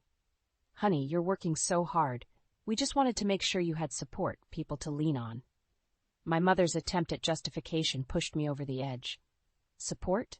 By excluding and lying to me? That's how you support me? Thus, I could see Mitchell's patience wearing thin. We didn't want to bother you with every little thing, Casey. You're always busy. Busy. Right, I said, nodding, letting the word hang in the air. So busy that I missed the signs, the little things that didn't add up. Mitchell's frustration spilled out. This isn't what you think it is. Why can't you just accept that we were trying to make things easier for you? Easier? I laughed bitterly. By making me feel like an outsider in my own life? Natalie, her voice shaky, tried to interject. Casey, please, we never meant to hurt you. Never meant to hurt me. Then why does it feel like you've stabbed me in the back? I could barely control the tremor in my voice. I gave my life to this family. I trusted you all. Donna's eyes filled with tears, but I had no sympathy left. All right, you've made your point, she said quietly, but let's not blow this out of proportion. Out of proportion? I let out a breath of pure disbelief. You've been hiding something huge from me, and you want to downplay it? Hannah's small voice drifted from the hallway. Mommy, what's going on? I turned to see my daughter, her innocent eyes wide with worry. My heart ached, but I forced a smile. Nothing, sweetie, just grown-up talk. As Hannah shuffled back to her room, I looked at the three of them, a husband, a best friend, and a mother who had conspired to keep me in the dark. I'm done with this conversation, I declared, my voice firm. You think I'm overreacting? Fine, but I'm not done digging. With that, I left the room, the bitter taste of betrayal thick in my mouth. Whatever was going on, I was going to find out, and there would be a reckoning. The tension in the house thickened each day. I couldn't look at Mitchell, Natalie, or Donna without feeling a surge of anger. Hannah noticed my distraction but was too young to understand. Meanwhile, the odd behaviors were piling up, one by one, painting an increasingly sinister picture. It started with the phone calls. Whenever I walked into the room, Donna would end her conversation abruptly. Just catching up with an old friend, she'd say, smiling too brightly. Then there were the glances between Mitchell and Natalie. They exchanged looks that felt like silent agreements, words left unspoken, connected by something I wasn't part of. Late-night meetings, whispers in the kitchen, flipping their phones upside down, every small action screamed secrecy. One evening, I caught a glimpse of a flirtatious text on Mitchell's phone before he quickly locked the screen. My stomach turned, but I stayed calm. Who's that? I asked, keeping my voice light. Just a work thing, he replied, too quickly. My suspicion solidified. I needed more than snippets and gut feelings. I needed undeniable proof. I began paying closer attention. Mitchell's car parked at odd places, Donna's slips about where she'd been, and Natalie's vague explanations about her whereabouts, all clues leading to a single horrific conclusion. They were seeing each other behind my back, As I mentally connected the dots, I confronted them. I gathered Mitchell, Natalie, and Donna in the living room, the same place where my world had started unraveling. "We need to talk." "Seriously," I said, my voice leaving no room for argument. They exchanged nervous glances. Donna tried to play it cool. "What's this about, darling?" "No more lies," I demanded. "I know something's been going on. I want the truth." Mitchell looked to the floor, unable to meet my gaze. Natalie's face flushed red. Donna took a deep breath, finally breaking the silence. "All right, Casey, you want the truth? Here it is." A coldness swept over me as she continued. "We've been involved, all of us, in a relationship together. I felt like I'd been hit by a truck." "A relationship? You mean like an affair? All of you?" Donna nodded. "We didn't mean for it to happen this way, but yes, we've been involved. Polyamorous." Mitchell finally looked up, guilt and relief mingling in his eyes. "I'm sorry, Casey. We didn't know how to tell you. We didn't want to hurt you." Natalie added quickly, "We didn't choose this to hurt you, Casey. It just happened." I stared at them, the reality of their betrayal sinking in. "Hurt me? You think saying that in such a calm tone makes it any less painful?" The facade of my normal life shattered. I felt anger, betrayal, and shock battling within me, but beneath it all, a fierce determination rose. I looked each of them in the eye, a final resolve hardening in my voice. "This is not over. You will regret every bit of this." Their expressions twisted in a mix of fear and uncertainty. They should be scared. I turned and left, my mind racing with plans. My revenge was just beginning. Silence engulfed the room after I walked out. The raw mix of emotions inside me was hard to contain, but I knew I had to stay focused. After a while, I went to Hannah's room and quietly sat by her bed, watching her sleep, her breath even and calm, a soothing contrast to the storm I faced. The next morning, I called my sister Erin. "Can I come over? It's urgent," I said, trying to keep my voice steady. "Of course, Casey. What's going on?" she asked, concern coloring her tone. "It's complicated. I'll explain when I get there." I hung up, packed a small bag, and gently woke Hannah. "We're going on a little trip to Aunt Erin's, okay?" Hannah's eyes lit up. "Yay! Can we have pancakes for breakfast there?" I forced a smile. "Absolutely." Leaving Mitchell, Donna, and Natalie behind felt like shedding a skin. I drove with a clear purpose, needing the support Erin always provided. When I arrived at Erin's place, she greeted me with a warm hug, instantly knowing something was really wrong. "What happened?" she asked gently as we settled on her couch. "They've been involved. Mitchell, Natalie, and Mom. Behind my back," I managed to say, feeling the sting as fresh as when I discovered the truth. Erin's eyes widened in shock. "What? How could they? I can't believe this." Anger flashed across her face. "You don't deserve this, Casey." "I need your help." "I have to protect Hannah and figure out my next steps," I said, my voice steadying with resolve. Erin nodded immediately. "You know I'm with you. Whatever you need." Our first move was to meet with a lawyer. I planned to pursue legal separation from Mitchell and ensure Hannah's custody arrangements protected her from the toxicity. Erin stayed with Hannah to keep things normal for her while I focused on dismantling the life that had become a lie. Later, when I went to pick up Hannah, I faced Mitchell. His eyes were filled with a mix of regret and helplessness. "Casey, can we talk, please?" I looked at him, my voice icy. "There's nothing left to talk about, Mitchell. I've contacted a lawyer. This is over." He looked down, defeated. "I never wanted to hurt you." "Well, you did, and now there are consequences," I replied, turning away to leave. Back at Erin's, my father Robert stopped by. Erin must have told him something, judging by the stern look on his face. "Casey, what's going on?" he asked. The kitchen felt smaller with their expressions bearing down on me. "Mitchell, Natalie, and Mom, they've been in some twisted relationship behind my back." "Donna, too?" Robert asked, his voice a mix of shock and disappointment. I knew she could be selfish, but she did it. "And now I'm going to make sure they realize just how big a mistake it was," I said firmly. Robert reached out, placing a supportive hand on my shoulder. "You will get through this, Casey. We will help you." Looking at Robert and Erin's determined faces, I felt a surge of strength. I wasn't alone in this. With every step, I grew more resolved to cut these toxic ties and protect Hannah from the fallout. Mitchell, Natalie, and Donna thought I was just hurt. They had no idea what was coming their way. Erin's house became our sanctuary. Hannah adjusted to the change with the resilience only a child could muster, soothed by the presence of her doting aunt and stern but loving grandfather. Meanwhile, I threw myself into the legal proceedings. My lawyer, Denise, was a tough woman who didn't mince words. "We need to file for custody and get a restraining order if necessary," Denise said during our first meeting. "Protecting Hannah should be our #1 priority." I nodded. "I can't let her be around them. Not after what they've done. Yes, every detail matters. Keep it professional, but don't hold back anything relevant." Mitchell's response to the legal notice didn't take long. He was furious, calling and texting relentlessly. When we finally met in mediation, his eyes bore holes into mine. "This is ridiculous, Casey. We can work this out without dragging Hannah into it," he argued. "No, Mitchell, you lost that chance the moment you betrayed me," I shot back. His betrayal felt like an abyss between us, impossible to bridge. Our argument escalated until Denise intervened. "Let's keep it civil. We're here for Hannah's best interests." Mitchell fumed but didn't argue further.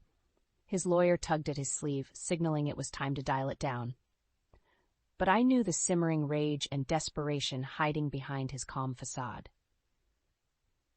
The scandal spread quickly through our community. Neighbors whispered behind their hands. Social media buzzed with speculation. One day, dropping Hannah off at school, I overheard a couple of parents. "Did you hear about Casey's husband? Cheated on her with her best friend and her mother. Can you imagine?" I stiffened but walked on, head held high. This wasn't my shame to bear. But the public fallout hit its peak when Sam, Natalie's husband, stormed into the lawyer's office one day. His face was a mask of fury. "Casey, is it true? Natalie and Mitchell?" he demanded. "Yes," I said simply, meeting his gaze. "It's all true." Sam's face twisted with rage and hurt. "I knew something was off. I'm filing for divorce. She won't see a penny from me." His anger was a stark reflection of mine, and I felt a grim satisfaction knowing Natalie would face consequences beyond what I could enact. As the weeks went by, our strategy paid off. The court granted me full custody of Hannah, and Mitchell was ordered to pay alimony and child support. Publicly, the scandal wreaked havoc on his reputation. Donna found herself the target of disdain from her social circles. I never thought she'd go that low. I heard someone say at the grocery store, it was a small satisfaction, but satisfying nonetheless. Natalie, on the other hand, was dealing with Sam's impending divorce suit, a messy, ugly affair. Her once shimmering life was disintegrating. Through it all, Aaron and Robert stayed by my side, helping me rebuild. Their steadfast support was my lifeline. As the dust began to settle, Mitchell approached me one last time. His face was drawn, his eyes hollow. "Casey, is there any way we can start over?"